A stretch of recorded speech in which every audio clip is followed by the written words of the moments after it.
Assalamualaikum warahmatullahi wabarakatuh. Sebelumnya perkenalkan, nama saya Sulukul Muhimmah dari Fakultas Humaniora, Prodi Bahasa dan Sastra Arab. Pada kesempatan kali ini, saya akan menyampaikan sedikit orasi yang bertemakan mewujudkan generasi Muslim moderat dan peduli bangsa menuju Indonesia tangguh. Hamdan wa syukran lillah nahmaduhu wa nasta'inuhu wa nastaghfiruh wa na'udzu billahi min syururi anfusina wa min sayyiati a'malina. May yahdihillahu fala mudilla lahu wa may yudlil fala hadiya lahu. Wassalatu wassalamu ala nabiyya ba'dah sayyidina wa maulana Muhammadin sallallahu alaihi wasallam. Amma ba'd. Istilah Islam moderat tentu tak asing lagi di telinga kita. Islam moderat atau yang kita kenal juga dengan Islam wasatiyah memiliki makna bahwa Islam bukanlah agama yang mengusung arus keras, bukan agama yang gampang membid'ahkan apalagi mengkafir-kafirkan, namun sebaliknya.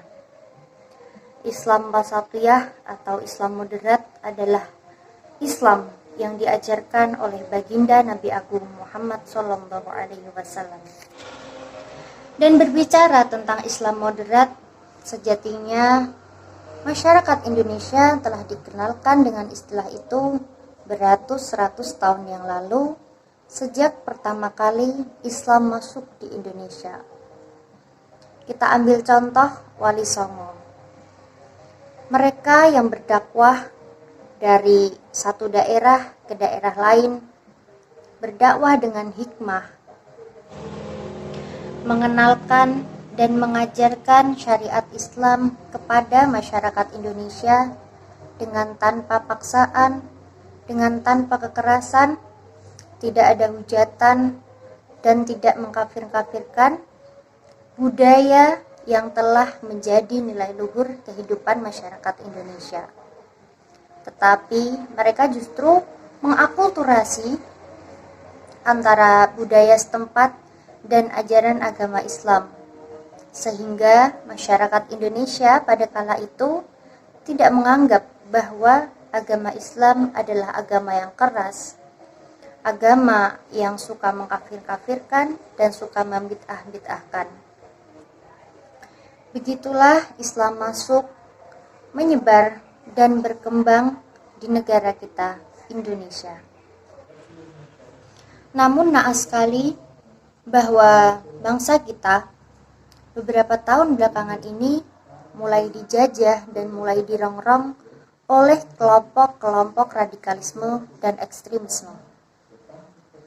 Mereka menganggap bahwa demokrasi adalah produk orang kafir yang tidak boleh dijadikan sistem berbangsa dan bernegara di Indonesia. Termasuk Pancasila yang dibuat oleh manusia tidak pantas dijadikan sebagai ideologi bangsa ini. Kelompok ini juga membuat propaganda yang menjurus pada perpecahan. Kerukunan umat beragama di Indonesia pun semakin retak, semakin rentan. Dan lagi, di masa pandemi seperti yang kita hadapi saat ini, tentulah akan dimanfaatkan oleh kelompok-kelompok tersebut untuk semakin memecah belah persatuan dan kesatuan Indonesia dari berbagai aspek, mulai dari aspek agama, sosial budaya, ekonomi, kesehatan, dan lain-lain.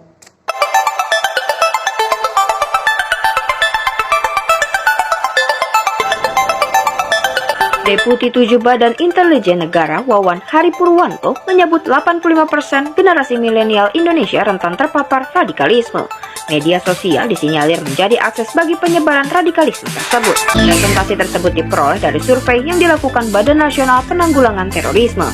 Dikatakannya, faktor mudahnya generasi muda mengakses media sosial juga menjadi kesempatan bagi penyebar paham radikalisme mencari mangsa.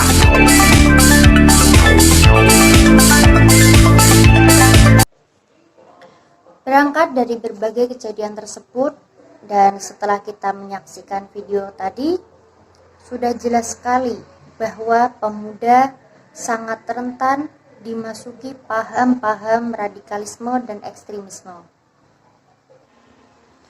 Maka sudah seharusnya kita sebagai pemuda bangsa, sebagai penerus bangsa, terlebih kita sebagai umat Islam, haruslah paham betul konsep dari Islam moderat tentang latar belakang munculnya kelompok-kelompok radikalisme dan ekstremisme tersebut.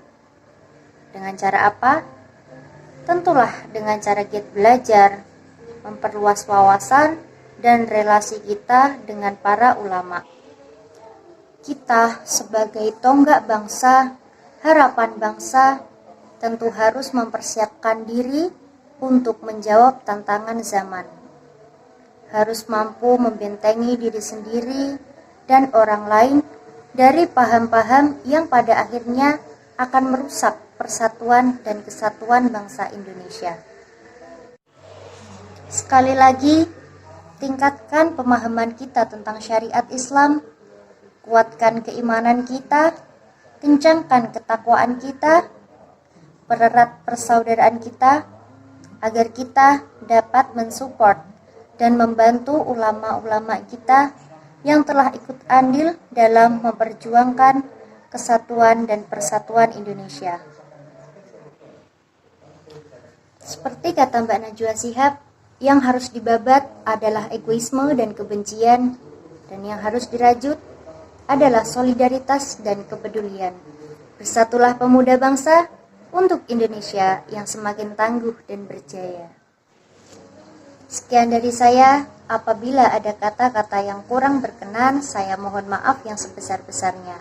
Allahul muwafiq ila aqwamit thoriq. Assalamualaikum warahmatullahi wabarakatuh.